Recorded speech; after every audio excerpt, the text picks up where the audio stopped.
1,77,000 ticket book my ഷോയിൽ പടം റിലീസാണ് 24 അവേഴ്സിനുള്ളിൽ വിറ്റ ഒരു ചിത്രത്തിന് ഇപ്പം നിങ്ങൾ ബുക്ക് മൈ ഷോ നിങ്ങളുടെ ഫോണിലുണ്ട് നോക്കിയാൽ കാണാം 34,200 വോട്ടുകളാണ് ഇന്ന് വരെ ചെയ്തേക്കുന്ന ആളുകൾ. ഇന്റർവ്യൂ ഉൾപ്പെടെ ആദ്യം ആളുകൾ വെളിയിറങ്ങണ 10 മണി 10 മണി കഴിഞ്ഞ് 40 മിനിറ്റിൽ ഇറങ്ങാൻ പാടുള്ളൂ. പക്ഷെ 9:45 പടത്തിന്റെ ഫുൾ റിവ്യൂ ഇവിടുത്തെ മിക്ക സ്ഥലങ്ങളിലും വന്നു തുടങ്ങി. അപ്പോൾ തന്നെ നമുക്ക് കാര്യം മനസ്സിലായി. ഹാഷ്ടാഗ് ക്യാമ്പയിൻ ഉൾപ്പെടെ ഞാൻ ബുക്ക് മൈ ഷോയിൽ ഉൾപ്പെടെയാണ് ഹാഷ്ടാഗ് ക്യാമ്പയിൻ ഉൾപ്പെടെ ചിത്രത്തിനെതിരെ കരുതി കൂട്ടി റേറ്റിംഗ് 10-ൽ നമുക്ക് റേറ്റിംഗ് കൊടുക്കുക. എല്ലാവരും നിങ്ങൾ റേറ്റിംഗ് ചെയ്യുന്നവരാണ്. 10-ൽ 1 എന്നുള്ള രീതിയിൽ ബോർഡ്സുകളെ ഉപയോഗിച്ചുകൊണ്ട്, അതായത് കണ്ടിന്യൂസ് മറ്റുള്ള ഏതോ ആളുകൾ വേറെ ആരോ പേഡ് ചെയ്ത പോലെ ഇതിനെതിരെ ഒരു ഭയങ്കരമായ നെഗറ്റീവ് ക്യാമ്പയിൻ നടന്നിട്ടുണ്ട്.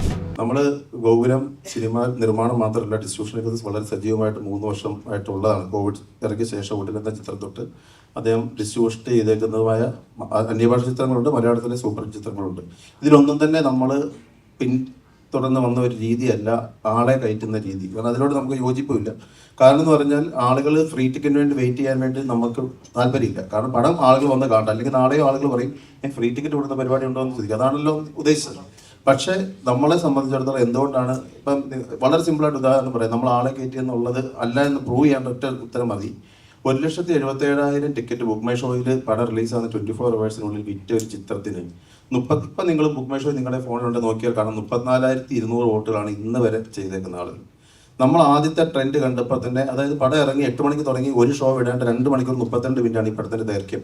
ഇന്റർവ്യൂ ഉൾപ്പെടെ ആദ്യം ആളുകൾ വെളിയിറങ്ങണ 10 മണി കഴിഞ്ഞ് 40 മിനിറ്റിൽ ഇറങ്ങാൻ പാടുള്ളൂ. പക്ഷെ 9:45 പടത്തിന്റെ ഫുൾ റിവ്യൂ ഇവിടുത്തെ മിക്ക സ്ഥലങ്ങളിലും വന്നു തുടങ്ങി. അപ്പോൾ തന്നെ നമുക്ക് കാര്യം മനസ്സിലായി. പക്ഷെ അതിൻ്റെ ഒരു തീവ്രത മനസ്സിലായത് എപ്പോഴാണെന്ന് വെച്ചാൽ ഈ ഹാഷ്ടാഗ് ക്യാമ്പയിൻ ഉൾപ്പെടെ ഞാൻ ബുക്ക് മൈ ഷോയിൽ ഉൾപ്പെടെയാണ് ഹാഷ്ടാഗ് ക്യാമ്പയിൻ ഉൾപ്പെടെ ചിത്രത്തിനെതിരെ കരുതി കൂട്ടി റേറ്റിംഗ് 10-ൽ നമുക്ക് റേറ്റിംഗ് കൊടുക്കുക. എല്ലാവരും നിങ്ങൾ റേറ്റിംഗ് ചെയ്യുന്നവരാണ്. 10-ൽ 1 എന്നുള്ള രീതിയിൽ ബോർഡ്സുകളെ ഉപയോഗിച്ചുകൊണ്ട്, അതായത് കണ്ടിന്യൂസ് മറ്റുള്ള ഏതോ ആളുകൾ വേറെ ആരോ പേഡ് ചെയ്ത പോലെ ഇതിനെതിരെ ഒരു ഭയങ്കരമായ നെഗറ്റീവ് ക്യാമ്പയിൻ നടന്നിട്ടുണ്ട്. അതുകൊണ്ടാണ് ഇപ്പം നമ്മൾ ഈ ചോദിച്ച 1,77,000 ടിക്കറ്റ് എടുത്തതിൻ്റെ അകത്ത് നിങ്ങൾ പറഞ്ഞ ഗോകുലം അല്ല നമ്മൾ ടിക്കറ്റ് പർച്ചേസ് ചെയ്തിട്ടുണ്ടായിരുന്നെങ്കിൽ മിനിമം ഒരു 30,000 ടിക്കറ്റ് നമ്മൾ മേടിച്ചിട്ടുണ്ടെങ്കിൽ അതിന് 60 ലക്ഷം രൂപ മതിയല്ലോ. അത്രയും ടിക്കറ്റ് ഉണ്ടെങ്കിൽ നമുക്ക് ഈ വോട്ട് ഇട്ട് കഴിഞ്ഞാൽ നമുക്കും 10 വേണം മേടിക്കാമായിരുന്നല്ലോ. നമ്മളത് ചെയ്തിട്ടില്ല. കാരണം നമ്മൾ ടിക്കറ്റ് മേടിക്കാൻ സ്വാഭാവികമായിട്ട് ആ ടിക്കറ്റിൻ്റെ വോട്ട് ഇടാനുള്ള അവകാശം നമുക്ക് തന്നെയല്ലേ. അപ്പോൾ അതിൽ നിന്ന് തന്നെ വ്യക്തമാണ് നമ്മൾ ഒരു ടിക്കറ്റ് പോലും ഈ പടത്തിന് വേണ്ടിയിട്ട് പർച്ചേസ് ചെയ്തിട്ടില്ല എന്നുള്ളത്. പക്ഷേ അതിൻ്റെ നിങ്ങൾ കൂടുതൽ റിവ്യൂവിലോട്ട് ഷോയുടെ താഴോട്ട് പോയി കഴിഞ്ഞാൽ അറിയാം.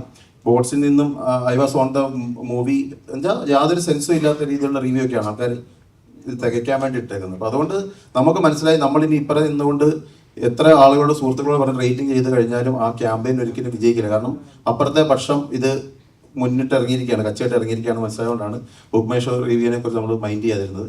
അതുകൊണ്ട് തന്നെ നമുക്ക് 100% ഉറപ്പ് പറയാൻ പറ്റും. ഇപ്പോഴും ബുക്ക് മൈ ഷോയിൽ ചിത്രം ട്രെൻഡിങ് ആണ്.